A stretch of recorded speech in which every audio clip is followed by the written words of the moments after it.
Good morning, good afternoon, and good evening, dudes and dudettes. We have a very special dude sessions, but a dude food sessions with one of the baddest dudes ever we've seen. He's featured on, may know him as American Barbecue Showdown, but a lot of us just know him for his damn good barbecue, and I'm proud to call it a member of the dude food family, Mr. James, aka Grubbs. What's up, man?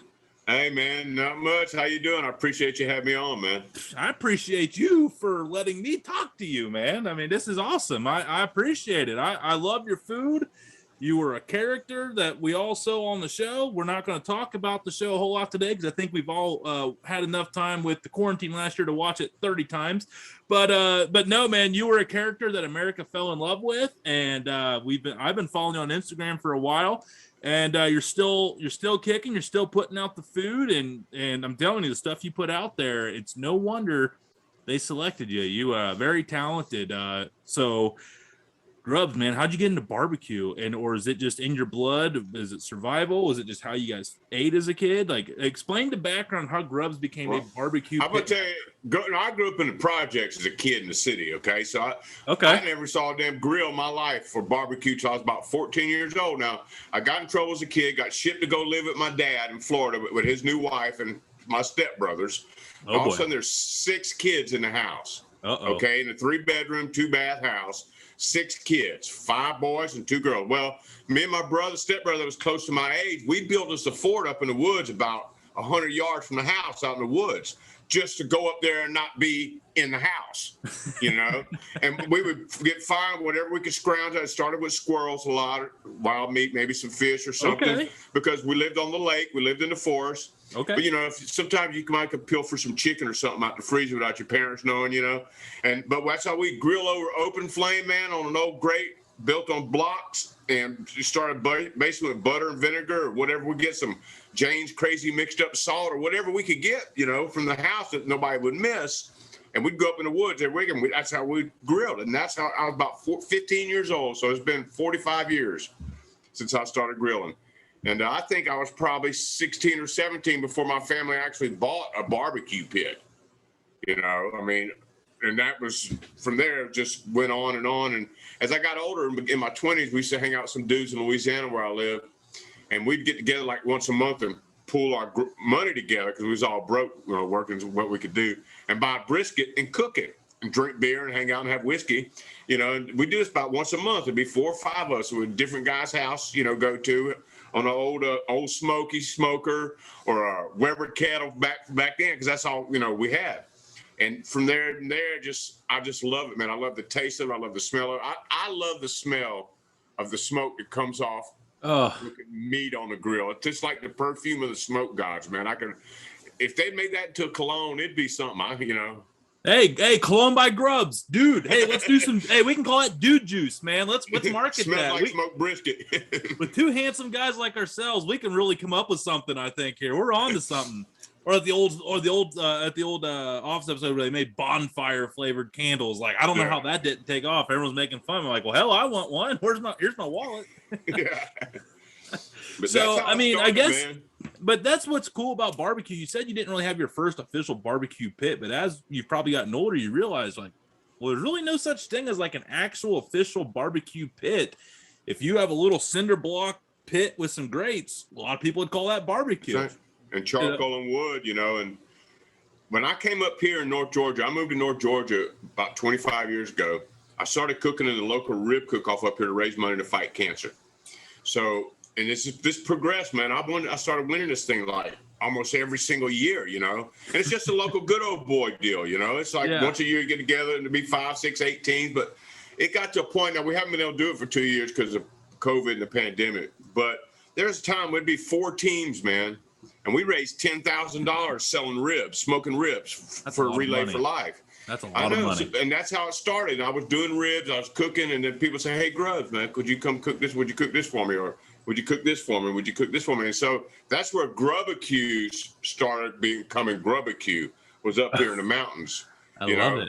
Yeah, because, I mean, and I just started doing it more and more. And I got that big stainless steel pig cooker and, you know, catered a little here and catered a little there and blah, blah. It's just been a journey, man, continuing on. And if you followed lately, you know I make a lot of sausage. I make bacon too, and it's the whole science part of it. It thrills me about taking smoke and fire and salt and sugar and doing these things with meat and changing them. You know, I mean, I love it, man. I absolutely love it. It's like a work of art, you know, when you can take a piece of meat, you're not just cooking, but you want to change the flavor profile and how it looks and all this other stuff. And then you present it to somebody and they taste it and the smile goes from ear to ear. It's like, damn, I just painted a masterpiece, you know? Yes. Is there a more anxiety moment than when someone's trying your barbecue for the first time?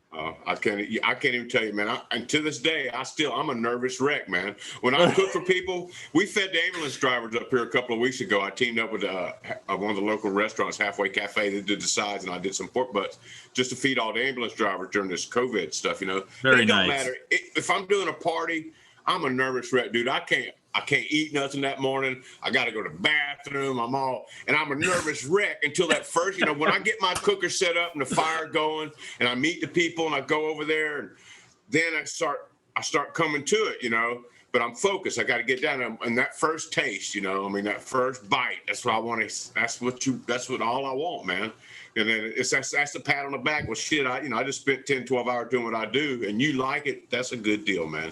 But you know, too, you got to realize, man, if you feed 100 people, there's going to be 10 people don't like it. I don't care what it is. So, I mean, I've learned, I got a tough skin. I've learned that years and years and years ago that you can't please everybody. But if you can please most people, then that's all it is to it, you know. You could have 100 naked Inuits and one of them would refuse and complain about a free coat. You know, I mean, that's just human nature. But like you said, the ones that are, you know, that are workable, it's really, there's not a more satisfying thing, especially like at a party when there's like a potluck and someone comes by and you hear someone like, hey, who made that? You're like, I mean, not the one to brag, but I did. Yeah. And that was me. You want the recipe? You know, because I mean, I share, man. Nope. Learn your own. No, I'm not. But I do. I share in a heartbeat with anybody. You know, if people want to see the show and reach out and got any, I mean, and I ain't gonna lie to you, I ain't blowing smoke up nobody's skirt. So if you sit there and say, hey, Grubbs, what's the best way to do this? I'm gonna tell you straight up, man, I don't know the best way to do shit. Let's be honest. I know how I would do it, but it's never the best way, because if it was the best way, I would never change it, nothing, you know. So this is how I would do it, but it's not necessarily the best way to do it, you know, in my opinion. Right. Can we agree that is that what makes barbecue just probably, I hate to say it's like the most, I want to say it's the most fun, but I think the reason why it's most fun is because there's just so many different ways to do it. Is that what makes barbecue so much more cooler? Is that there's like we were talking about, like all the smokers and grills and stuff like that you have. The way I do things is completely different from you, but we all come up with like similar products. So is that what makes barbecue so great?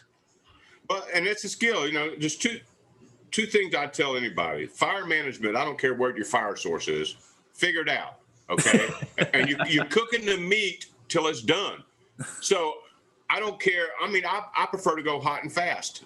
That's just me. You can spend 12 hours on a pork butt if you want to, but I can do it in 6 or 7, and I'm happy with that, because it's the bottom line is when you get down to that 201 degree internal temperature, that butt and that bone comes not a specific temp at all. Not at all. Just when that bone comes out like it's supposed to, just sliding out and that thing probes like butter, it's done. So whatever it takes to get to that point where you use gas, charcoal, wood, it don't matter. You know, the way I see it though, the heat source should be part of your recipe, because that's where that's what changes the flavor profile, is your heat source along with what you're doing. So if in your mind you take that, whether I use a charcoal cooker or a reverse flow or a pellet grill or a gas grill with a smoke tube, or it don't matter, but it's going to change. They're going to taste different. Every single one's going to taste different. Even if you use the same rub and all that, they're going to taste different. That's why I say the heat source should be kind of included in your recipe, you know, because what flavor are you looking for? Right. You know? And, what's your favorite wood to work with and why? Oak and hickory. Because it grows in my backyard. It grows in my backyard. Okay, well, best ability is availability, so you got me there, Grubbs. You know, well, it's all up here in the North Georgia mountains: red oak, white oak, hickory, apple. I can get apple. I like to use apple, but I only use apple for certain things. It's a super mild smoke. you know, but I use it when I'm making homemade bacon. I'm using it when I smoke fish. So it has its place. It's harder to get because, you know, less people are trimming their trees. But, you know, a storm blows through up here and everybody got down trees. They trying to give it away. Yeah. So I ain't gonna buy no damn firewood, man. I mean, I cut it myself. I got a 22-year-old son. I'll take him with me. We'll cut it and put it on the damn trailer and bring it home. Yeah, you know, I got wood dry. I got a bunch back here drying, and that's how it is. You know, I split it. I'm getting too old to sling them all. Okay, I ain't gonna lie to you. That's just bad on my back. So last time I got all these logs over here, I went and rented myself a log splitter at the log splitter rental place. It about killed me, man. I ain't gonna lie. I ran that thing for 3 hours. Hell, I couldn't walk for a day and a half. I said, my God. That's why people pay other people to split their wood for them, I guess, you know. I'm telling you, there's certain services you do yourself that you learn it's worth every bit of the $50 an hour labor. Mine is drywall and plumbing. And painters. And painters. Yeah. I'll pay anything for anybody. Yeah. I did my time. I know how to do it good enough. I thought it was going to be a deal with the wood splinter, but it killed me, man. But I got plenty of wood. I got probably 2 years worth of wood to feed the beasts, you know. And I only use lump charcoal on my charcoal grills. I don't use briquettes. I use lump. They burn hotter and faster. That's just my way of cooking. Now my drums, I just bought a new custom drum smoker yesterday. It's being built, and they say briquettes work a little better in that because of the slower burn. So we'll see. But I never use lighter fluid, man, ever. No, not in none of my cookers. I use a chimney starter newspaper, or I use what we call the hillbilly match, a damn butane torch, you know, propane torch, and, you know, light it that way. But I ain't putting I've had a green egg for 20 years. It's never had a drop of lighter fluid in it, you know. I grew up in a pro lighter fluid home, and you could always taste that damn lighter fluid in my burgers. Now, as a kid, I still thought the taste of the charcoal, the briquettes, of course, and I was like, man, this is the best burger. It's grill day. But yeah, now as an adult, learning without the briquettes and the I'm like, damn, like I thought I was living high on the hog as a kid. This is money, dude. Like, yeah. It's that char you love. It's the char on the meat. That's what makes it. It's that those crispy edges of that fat caramelizing with the burger meat. That, you know, that's what makes it. But I love a burger. I love a good burger, man. Yeah. See, up here in Ohio on the wood, we're actually really lucky because we have oak, hickory. We got cherry, we got apple. We got like 4 of the main woods up here.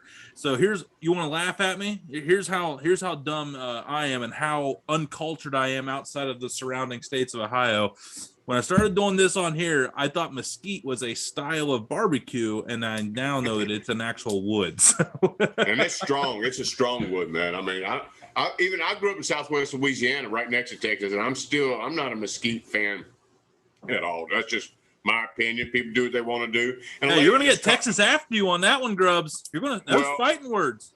I know, but it's just not my flavor that I enjoy. I just, you know, a lady messaged me the other day, said she got some cherry down at her house. I want to come get it. It's already cutting the logs, like 18, 20-inch logs. So I'm thinking about picking up and putting it. Still got to do some drying, you know, before I can use it.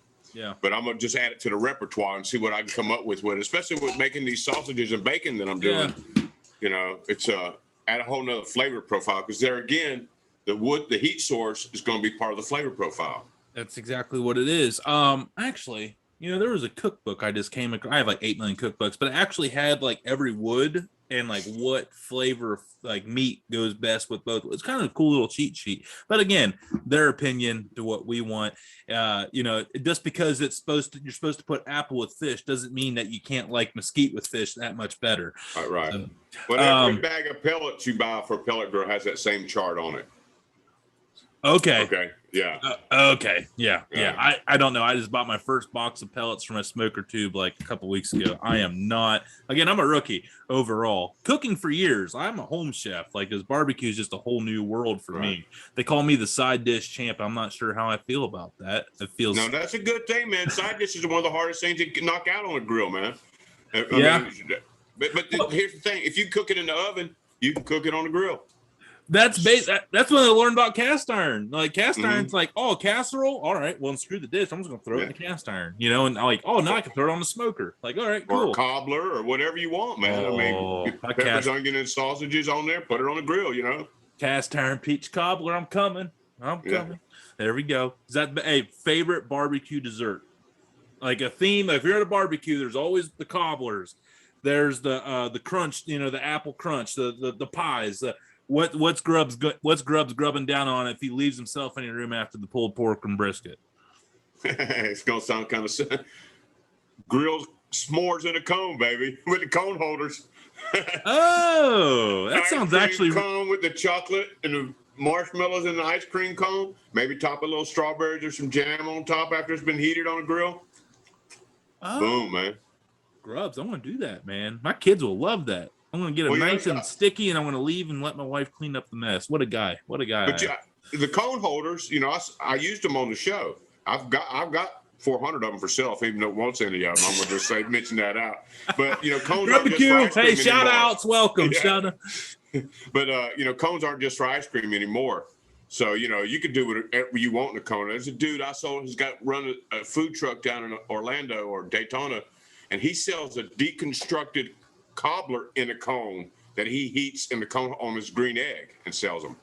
Oh my God. I was at a county fair last week and they were selling these things called brisket sundaes. It was barbecue brisket on mashed potatoes, dark gravy, and then a cherry tomato on the top. And line out the door, $12 a bowl. You got 2 slices of brisket. I was like, God, they're eating. They're getting lots of money for a brisket. But it's no, okay. So the cones with the s'mores. I like that. I like that. So you've grilled everything, you've smoked everything, you're talking about squirrel. Craziest thing that you cooked that was surprisingly delicious. On the American Barbecue Showdown, I cooked a possum that I thought tasted freaking awesome, man. I mean, seriously, I'm not gonna lie to you. I mean, I'm not a real fan of coon, okay, at all. That's just another step above what I don't like. And I've cooked up here in Georgia. I've cooked bear, which is okay too, but it's just a little on the greasy side. But depends on what it was eating. Yeah, that's true, and what time of year, Yeah. But I did a neck roast, and I've had some bear steaks, and it's just, I mean, it's the gamey part of it. Sometimes it can be overwhelming for people. Not necessarily the texture or the meat color or none of that. It's that extra gaminess. And I got a recipe I use to tame that on wild meats, but from rabbits and things like that. Love a good rabbit. Oh, I love it too. But a farm raised rabbit is going to taste different than a rabbit you get out in the woods. That's just the way it is. They're bred different. I don't even think I've had a tame rabbit in my life. Now that we're talking, I've only ate the ones that are gray and got a white tail that you see running around the woods. That's the only kind I've ever had. Well, store-bought rabbits are all white. I mean, people probably don't know that, but if you ever go to a rabbit farm, they're all white. They're raised for harvesting. That's a particular, that's the only reason they're raised, for harvesting. And the meat's a lighter color than what you get with a wild rabbit. I don't even know where I could go to get a rabbit, like a tame. Probably at the damn local grocery store. You'd be surprised, man. And just wrapped in a little cellophane thing in a tray would say, don't say rabbit on there. I mean, whether it's frozen or something, I just made friends with the local butcher, and I had to beg, borrow, and steal and educate him how to get the picanha cut. So I don't think we're at the rabbit stage yet, but I'm going to put a word in with my boy. Thanks, Rudy. You're the man. But picanha, that's good stuff too. That's something I haven't done a whole lot of, but I love tri-tip, man. People don't realize it. If you could cook that, the picanha's got the fat cap on it. So it's going to be a little bit different. It's delicious. I've never cooked one. Oh man, I did one. I got some more footage I got to put up on. I just did one last week. I work with a company out of Texas, so it's a real big thing. It's a southwestern Brazilian Mexican type dish. But seriously, tenderest steak I've ever had in my life. It was unreal. See, I find that with tri-tip, even as lenient as it is, man. People say, "What do you do with tri-tip, man?" And I cook it on any grill. It don't matter to me whether it's a damn green egg, a kettle, or a pellet grill. It don't matter. But what I do, man, I like to take, because it has that fat chunk and then it tapers down in a triangle-like shape. So you got that. I cut a pocket in there, this. Then I stuff it with cooked shrimp, jalapenos, bacon, and blue cheese. Okay, I'm gonna cook them to medium rare anyway. But the shrimp's already cooked and the bacon's already cooked a little bit. Then you put it all in there together, toothpick it up, close it up, and do it just like you would a tri-tip, man, to get it to about 135 internal temperature on the meat. And man, that shit's off the damn chain. If you put a little chimichurri on that to boot, good God Almighty. That's what I'm talking about. Oh, Yingling, let's go. I didn't even know you were sipping on the Yingling. Let's cheers, man. Yingling light, because I got to watch my physique, since my heart attack 3 years ago. I'm trying to maintain here. Oh, well, that's the 99. That Yingling is good for good for the heart. They say it'll flush it on out. All right, so the possum. Their diet does consist of like insects and just greens. Well, vegetables too, because they're omnivores. I mean, they'll eat anything actually, That is, they will eat also, yeah. But they're mainly like, if they have a choice, I think their main thing is like they're good for ticks. I know they're really good for eating ticks. So all right, so main meal. You got, I'm sitting there, I'm Grubbs. They're all three on sale. You got a whole chicken, you got a Boston butt, you got a brisket. You got to pick one, only one. What are we going with? And there's whole chicken. I'm gonna go with a whole chicken because my fam ain't a fan of the damn brisket like I am. Okay, and then I got a lot of leftover. But I'm gonna tell you, man, to brine and smoke a whole chicken, you can't beat it, man. I sell chickens up here so fast when I sell whole chickens, it's unreal. I only do like 12 at a time because that's all I can hold in my tub and the refrigerator in the basement to brine. But if you got the time, you got to do the brine on a bird. I don't care if it's a turkey or a chicken, because I'm talking about soaking that meat to the flavor to the bone, and that's what makes it unbelievable, man. And it's so versatile afterwards, a chicken, because especially it's a little bit better for me. And then I always got something to make chicken salad with or chicken tacos with afterwards after I do the chicken, I'll tell everybody this, and that's my message on my channel. And it sounds like you're going to be in the same way, especially with the way you grew up.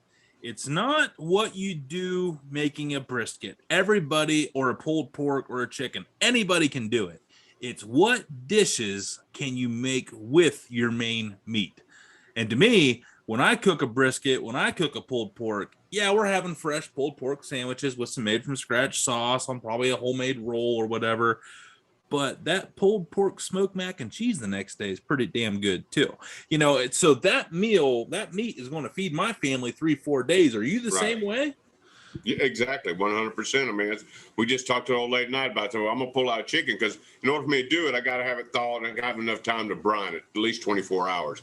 And then we'll do first of all, the whole chicken with side dishes and some corn, like corn on the cob with wrapped in bacon, jalapenos, basil underneath, grilled off with some corn, maybe some fresh peas, and have a whole meal with the chicken. And then what comes next is going to be probably a chicken salad somewhere in there, because I eat a lot of salad. I'm trying to stay healthy, and I love it. It's easy to get a piece of white bread, just slap some on there and have a quick snack. And then there's always chicken tacos, So the chicken is. And the brisket the same way, because if I'm doing or pulled pork, it's going to be tacos, or it might be a taco pizza or a pulled pork pizza, on the pellet grill. So, but it's just I'm the same way, man. And I'm gonna tell you something else that people don't realize: pulled pork, you got a little leftover that's all pulled up, put it in some deviled eggs. I've always wondered. I feel like that was an underutilized side dish that you could really get crazy with. Oh, I've added everything, man. I have bacon, And I make my own bacon, but I make a buckboard bacon out of pork butts. So it's leaner bacon than pork belly bacon. But it's cured and the flavor is exactly the same. It's just leaner, but it's not like a Canadian bacon lean. Okay. Because you're just using a butt.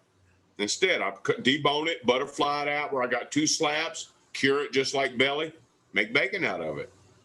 Oh. So, and, I'm getting butt for $1.58, $1.78 a pound. I'm not worthy. How you gonna get bacon for $1.78 a pound? Let's be honest.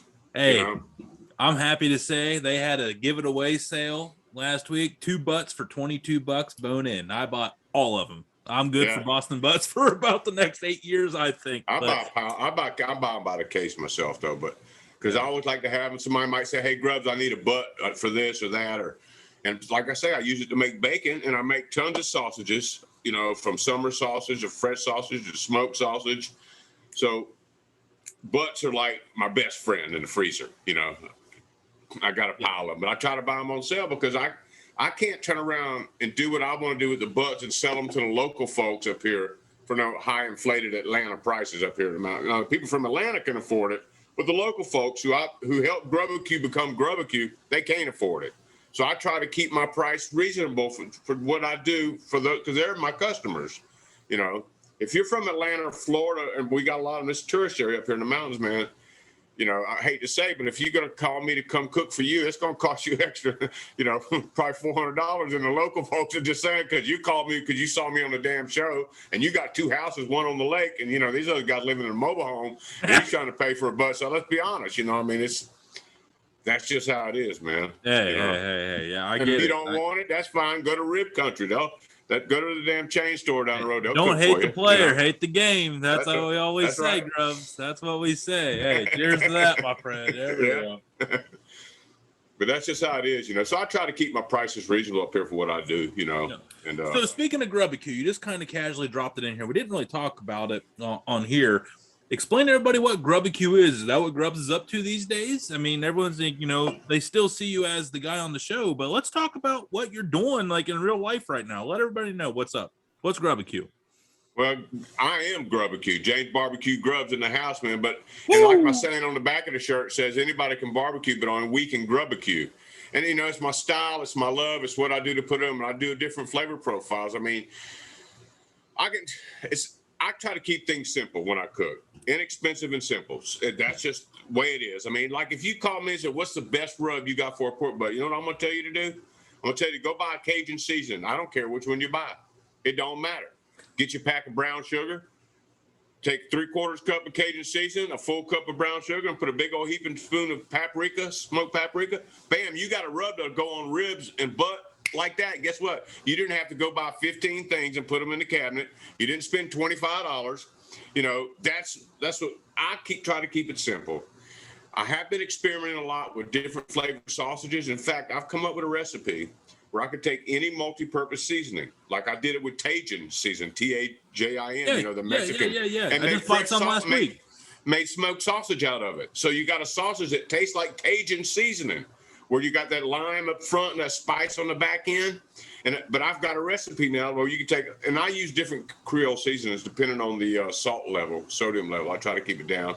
And I use a lot from the Creole Depot. Those guys have sent me a bunch of seasonings, and I make sausage with theirs. But you could do it with Tony's. You could do it with Slap Your Mama. You could do it with any multi-purpose seasoning. If you want a smoked sausage that tastes like that, I got a recipe that you can do it with.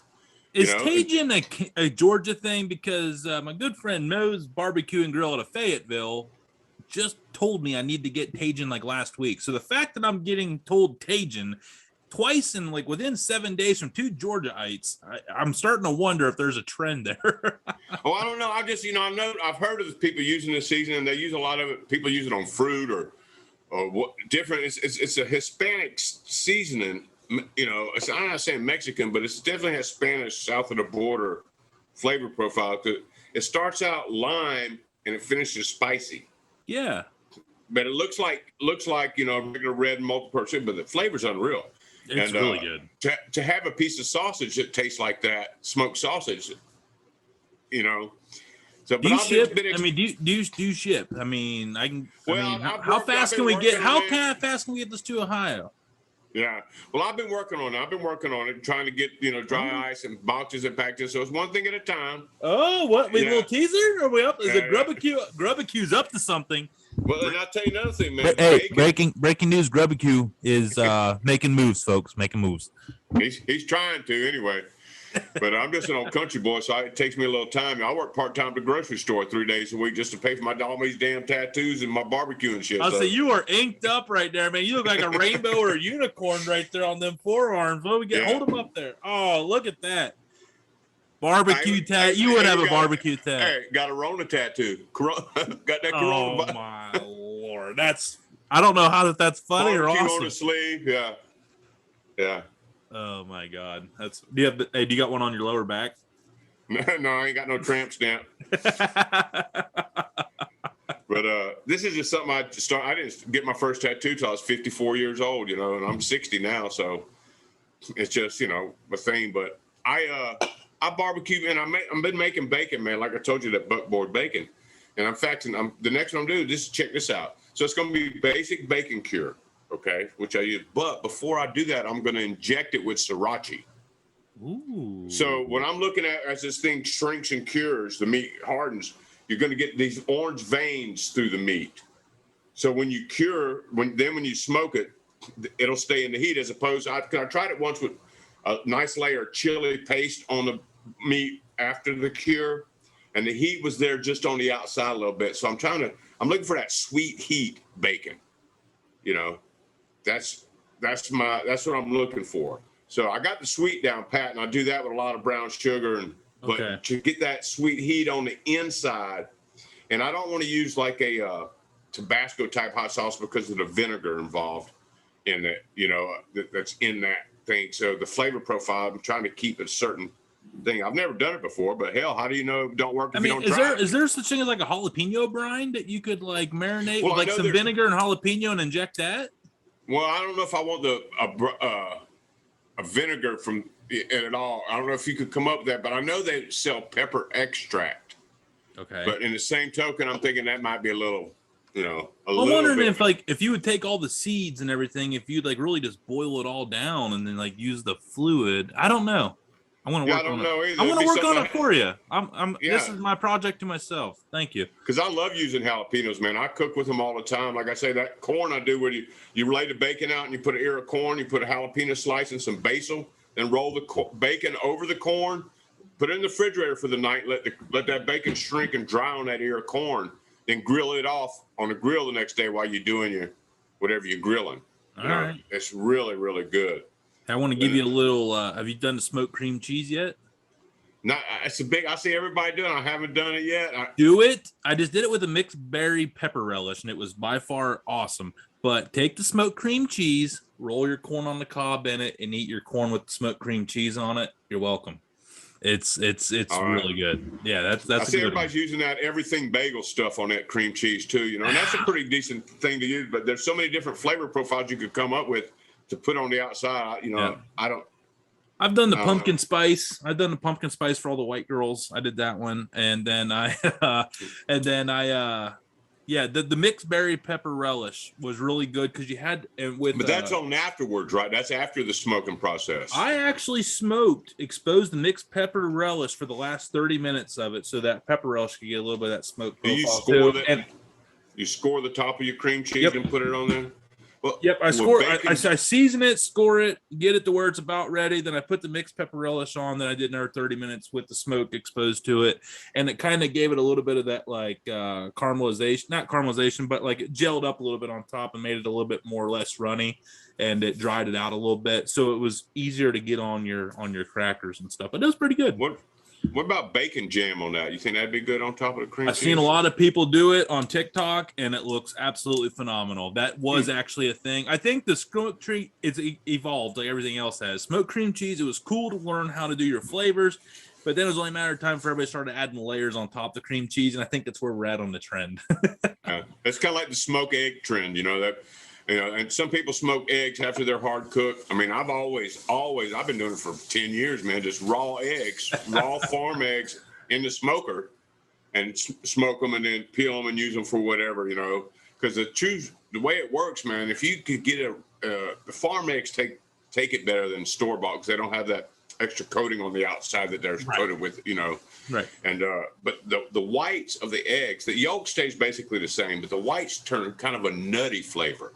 Ooh. From the smoke and the egg. And you leave them in the shell. In the shell. Put them right in my cook shack smoker, run it low as I can because, you know, once they get to 170 degrees, they get over that, they're going to explode anyway. So you got to, you know, it's a time thing. I've always hard cooked eggs in the oven anyway at 325 degrees for 28 minutes and dump them in ice. It's just easy to peel. That's how I don't boil eggs. That's how I cook them. So I try to do the same thing with the smoker, but bring down to about 225. And then run it for maybe an hour and a half to 2 hours. And if I start seeing the shells crack, then I pull them and go right to an ice bath. That's going to make them easy to peel. But the smoke penetrates the shell. Okay, that's the part that was crazy to me. But they're porous. Okay, so yeah, and the whites will actually turn tan. You know, when you peel them.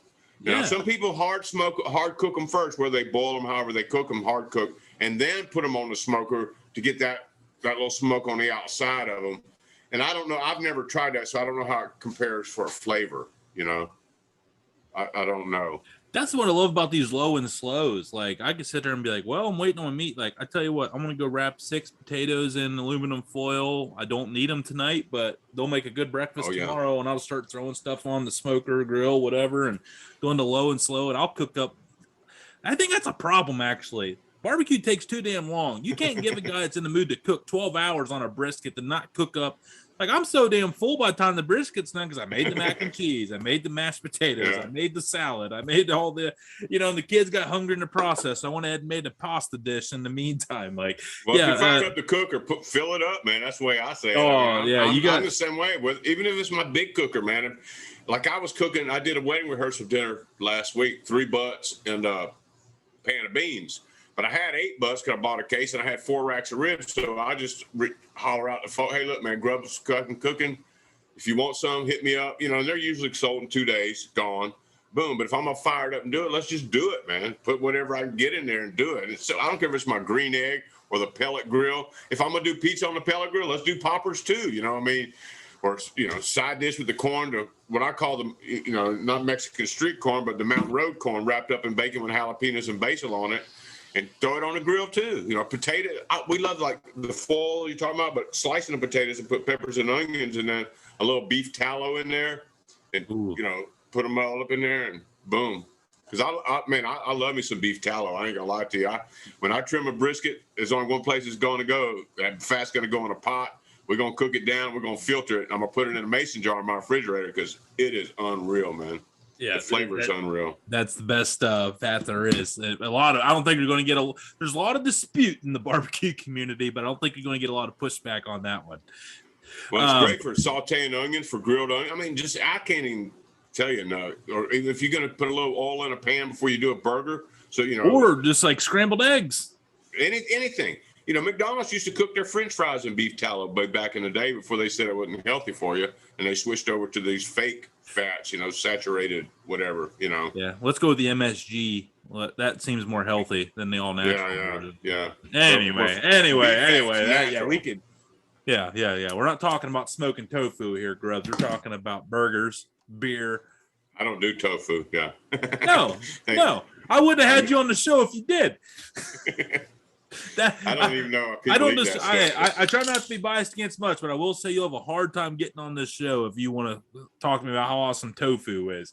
I've never even tasted an Impossible Burger to be. So I just never have. I hate to admit it, and God, I shouldn't even say it on here, but I let my wife got it once. I took a bite, and it was actually good. I'm like, damn it! Well, why did you compare it side by side to a burger? That's what I. Oh yeah, because I got the actual, and I'm telling you, it was not a big difference. I didn't think. I mean, we didn't like pull it apart and like rip it up and like hold it up in the spotlight or anything, but I was sitting there and I'm like, damn. I'm like, yeah, you would have it because it's all about their smoke. That liquid smoke they put in there, like it's so overpowering that it's the same in both.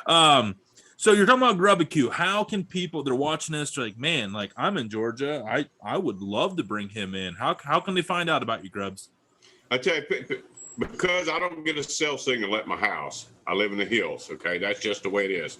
So my cell phone's only on 3 days a week. So if you send me a text though, maybe, but on the social media, whether it's Instagram or Facebook, James Barbecue Grubbs, send me a message. If you want to reach out on Instagram to me, I'll give you my email address and then contact me. And if you make sense to me and I don't want to cook for you, I'll give you my phone number. We'll actually have a conversation because I'm funny about who I cook for only because, if you're going to be I don't even know how to say it and try to be a nice guy about it. Prima donna. I've had people, they're kind of pushy. And if you're going to come here and tell me how I need to do my shit, then I ain't going to cook for you. Okay, let's just do that. Seriously. Right. That's why you're reaching out to me in the first place. Yeah. Now, if you want to just reach out and get a recipe, I'll give you the damn recipe. Go cook it yourself. Yeah. Okay, but don't sit there and tell me how to cook my food for you. If you want Grubbacue, you do what I do. And that's just the way it's going to be. And I don't have to cook for anybody. So, it's a hobby to me. It's not a job. I love doing what I do, man. I love that feeling of being nervous wreck every day I cook for somebody else. I love that feeling. And if I ever quit feeling that way, I'm going to quit cooking for other people. Yeah. Because I'm going to lose the pride. See, I think in life, no matter what you do, I don't care if you're cleaning a toilet, changing a flat tire, cooking a brisket, you should be able to sign your name to it and be proud of what you do. And that's what I put into every bite of Grubbacue you get from me. And so it's just the way I cook. I do it with love, and I put every effort in to give the best piece of food I can give to anybody. Because look, I live in the South, and it doesn't matter where you live. The best way to make new friends and meet new people is over a plate of food. And in the South, barbecue happens to be one of the majority of those plates. And to me, if I can share what I know with anybody, man, the love, the 45 years of knowledge I've been doing this, I ain't mad at you, man. I'll do the best I can to help you get that same feeling when you turn your food into whoever you fixing to give it to. Yep. And that's just how I feel about it, man. It's a community thing. It's all about the love of the Q, man, the fun. I put a lot of time. I got a notebook down here, man. It's like this thick of recipes, 45 years worth. When we get the cookbook. Maybe one day my kids may do it and make a killing after I'm dead, but none of them seem to want it, and there's a lot of time and effort. Some of them pages look like rocket scientists, okay? Just like the way I came up with a recipe to make these sausages, it's taken me trial and error, just like I'm doing this bacon with the sriracha. I ain't never done that before, but I'm going to do it anyway. I'm going to see if it turns out good, guess what? Notebook, write it down. And I definitely saw a squiggle. Man. I saw a squiggle and a niner on there. I think there was a niner. You're using walkie-talkie code on that one. But I believe people, if you're going to learn to do it, look, you really want to be a good cook and be a successful barbecuer, you're going to burn up some groceries, man. Some things are going to be good. Some things ain't going to be good. But write down what you're doing. Try to keep a log of what you're doing, because it's like getting a recipe the first time, but you don't follow the recipe. Then you cook it and you say, well, that tastes kind of funny. Well, if you'd have followed the recipe, it might not have tasted funny, but you changed it without ever knowing what the hell you was doing. So write down what you're doing. And if it worked that time, because you don't know until the end result if it's going to work. But if it worked, then boom, put a star by it. If not, scratch something out and say, well, I'm going to do this next time, or I'm going to do that next time. In my opinion, the best thing that you could do is mess up. Yeah. That's how you learn. I learn more from jacking up something than I do having a success, because then I'm sitting there, I'm like, well, how did I get that so perfect? But I know what I'm like, don't do that, So I'm a very pro learn from your mistakes, but mistakes are a good thing. Happy mistakes, as our good friend Bob Ross used to say. But you look, that's how you learn. That's how you become better at what you do. Yep. What's the one cook that's always giving you the most fits? Oh. Well, I'm not a baker, man. I mean, trying to make biscuits and these different breads. I make a decent cobbler, but that's because I've done that a whole bunch. But it's not the cook itself; it's just baking overall.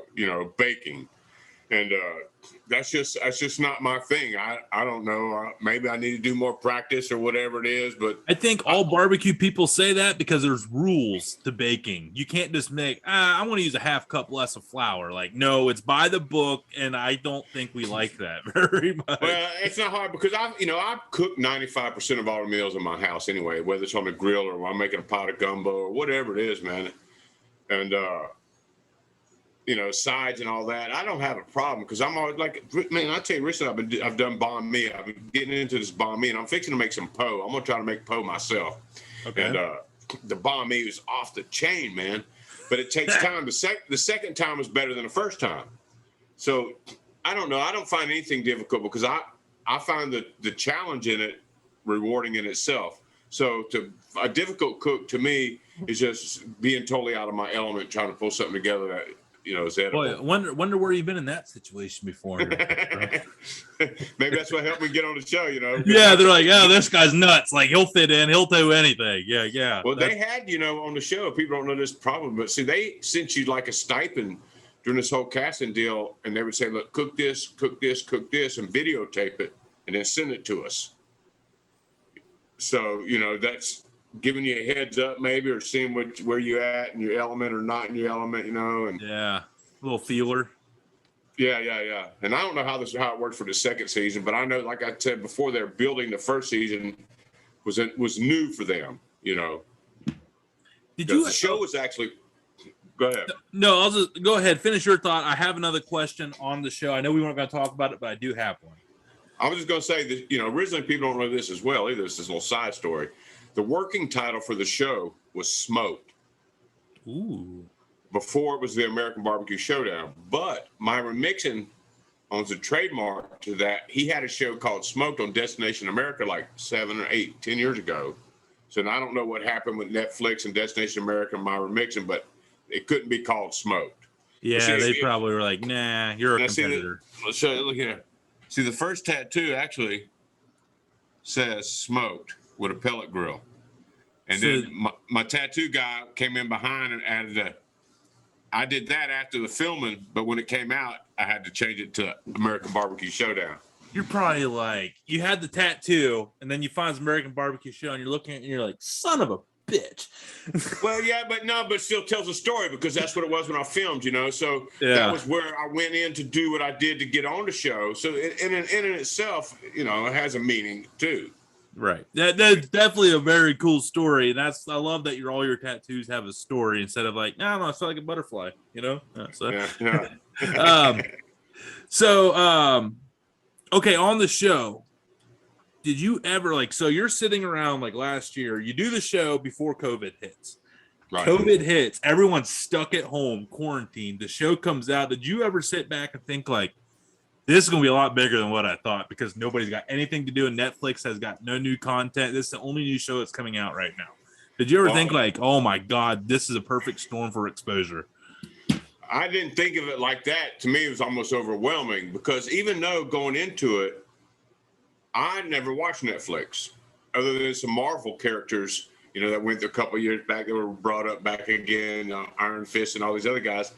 And so I never really watched it. But then, you know, we're filming for Netflix and you hear that and you're like, okay, and you go to the set and it's humongous and there's probably $250,000 a day and running this thing with 200 people and everything and catering and all this stuff, you know, you're like, oh my God. But I never in my mind thought it would be as big as it would. You know, the show would have come out earlier, except for the fact of the COVID. It was released when it was because they weren't making new shows, so they held it out. Because we filmed in September and it didn't air till the following September. That's a whole year where you can't tell nobody what happened. You can't talk. Did you know that Tina won? Yes. Okay. You know, but because I was on the show, you know, but I was gone after the day, but still we stayed. Well, I didn't know like once you were left, they were like, listen, they just blackballed you and you weren't allowed. But you probably had such good relationships. You probably just text them like, hey, who won? Yeah. Well, I've been friends with Tina for 7 years, man. I did another TV show with her. I was an alternate on one called The American Grilled on the Travel Channel like 5 or 7 years ago. She won the Savannah edition of that in Georgia. And I was an alternate on that show. So I knew Miss Tina. I knew when I went down there, I knew who Miss Sylvie was.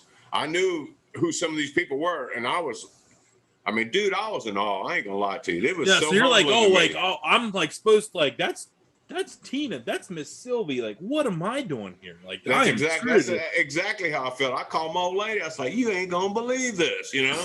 And when I got on the show, I mean, straight up, man, I went down there on a Saturday. I thought I'd be coming home on Tuesday. I really did. I had to end up doing my laundry because I got all my drawers was dirty and stuff, you know. So I had to do my laundry on because I didn't bring enough clean clothes to stay down there for 11 days. That's you know, funny. That's And funny. I would come back from filming. I'd tell my wife. I call her on the hotel. Man, I ain't coming home. You believe that? She said, I ain't coming home. I beat somebody. Well, I'm still there anyway, you know. Yeah. But I knew from day one, you know, these people could cook.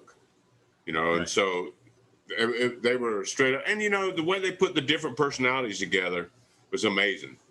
You know, the people, there was 1,500 people put in applications for that show. And they sent a packet, about 25 of them to Netflix, to casting people. Then Netflix whittled it down to those, and the producers to those 10 people. And boom, then you had the 8 that made the show, you know. Wow. So, yeah, that was crazy, man. It was a blast. I ain't going to lie to you. It was so much fun, though. And the doors have opened. You know, hell, I shipped 2 of my damn Grubbacue T-shirts to the Netherlands last week, you know, for fans. So I've sent my cone holders to England to fans. There's a couple of fans in England that got my name tattooed on them. Grubbs, one with a little grill and one with a little sausage underneath it. Dude. You know? I knew you. I had a feeling that, I mean, you were like the lovable, I hate to say it, the lovable hillbilly, but I mean that in the most respect as possible. Like, people call me hillbilly, I'm like, thank you. I'm a North Georgia grillbilly. I'll tell it from the heartbeat. I got an accent. I'm a Southern gentleman. That's just the way it is, you know. Live in the mountains. What do you expect, you know? Yeah, but it came through though, and the people really responded to you. I know people are still really in tune with you here on Instagram. Grubbs, I have one last question for you, and it's probably the most important question of this whole thing. Are you ready? Lay it on me, babe. Does pineapple go on pizza? No. Yes. Let's go. No, Let's go. No. It does make good liquor, though. It does make good liquor. That's a different topic for another day. You are from Georgia. You had to throw a little pineapple liquor tidbit there at the very end. I can respect that. But hey, Grubbs, thank you so much for coming by. I think I could keep talking to you for another hour, but at this point, I think we need to save some for the next time. Thank you so much for coming by. Man. I had an absolute blast talking to you. I knew I'd pick up a couple cooking ideas. I'm going to go get my eggs and get the grill fired up. I'm going to start smoking some eggs. There you go. But no, thank you so much. And if you ever need anything, if there's any way we can repay the favor, we're happy. We're here for you. We're all one big happy community in the barbecue world. You will always be an honorary member of the Dude Network and one of our captains of Dude Food. So, ladies and gentlemen, man. Thank you for having me on. Hey, anytime, my man, you're a dude. Ladies and gentlemen, from American Barbecue Showdown, but more importantly, home of Grubbacue, James Grubbs. All right. Appreciate y'all having me, man. It was a blast. Thank you.